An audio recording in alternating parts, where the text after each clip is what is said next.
Shalom, Devosi Ayub pasal 27. Ayub pasal 26-31 itu merupakan kata-kata terakhir dari Ayub. Mengikuti ucapan-ucapan Ayub sejak awal kitab ini hingga akhirnya, kita mendapati ada dinamika dan pergeseran pendapat maupun emosi seperti kemarahan, ratapan, keteguhan hati, komitmen, hingga pengabdian iman. Ini kontras dengan kawan-kawan Ayub yang memiliki pendapat yang kokoh sejak awal hingga akhir. Dalam keadaan penuh masalah, Ayub jujur bergumul di hadapan Tuhan. Sebagai manusia beriman, Ayub bergulat dengan serangkaian emosi yang wajar, sementara juga berupaya merekonsiliasikan pemahamannya tentang Tuhan dengan pengalaman hidupnya.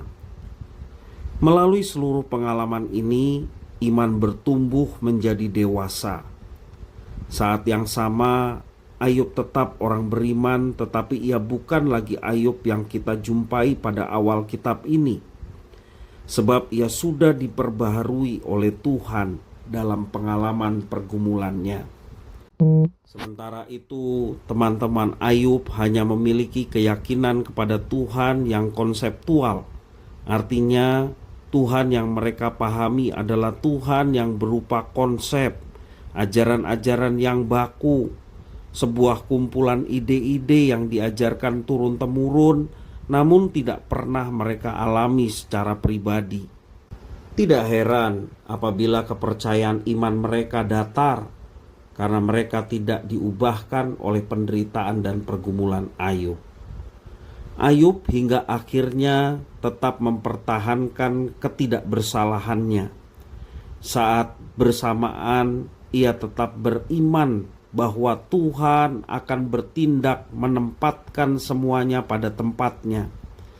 Ayub tidak mengatakan bahwa orang benar pasti hidupnya sukses dan senang, tetapi dia meyakini bahwa orang fasik akhirnya akan mendapatkan ganjaran setimpal dari Tuhan. Kita perhatikan dalam pasal 27 ayat 14-19, demikian firman Tuhan. Kalau anak-anaknya bertambah banyak, mereka menjadi makanan pedang, dan anak cucunya tidak mendapat cukup makan. Siapa yang luput daripadanya akan turun ke kubur karena wabah, dengan tidak ditangisi oleh janda mereka. Jikalau ia menimbun uang seperti debu banyaknya, dan menumpuk pakaian seperti tanah liat, sekalipun ia yang menumpukannya, namun orang benar yang akan memakainya, dan orang yang tidak bersalah yang akan membagi-bagi uang itu. Ia mendirikan rumahnya seperti sarang laba-laba, seperti gubuk yang dibuat penjaga.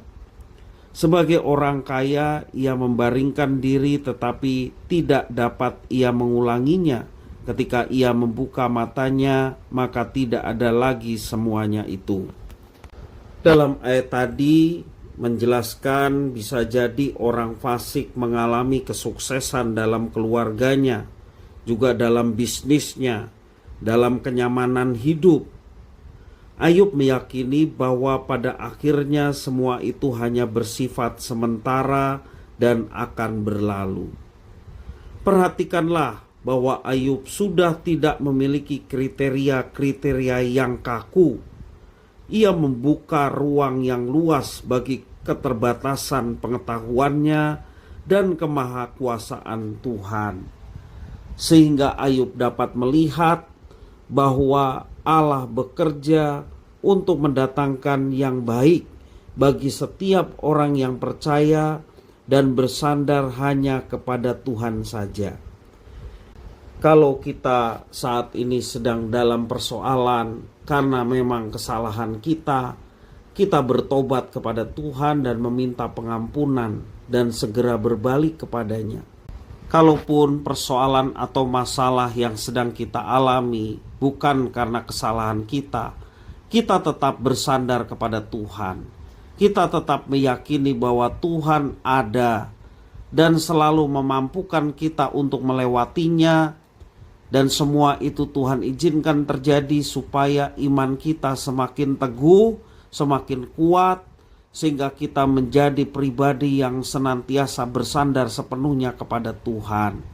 Dan percayalah, Tuhan yang memberi kekuatan dan kemampuan untuk kita bisa mengatasinya, sehingga kita memperoleh kemenangan bersama dengan Tuhan. Tuhan Yesus memberkati.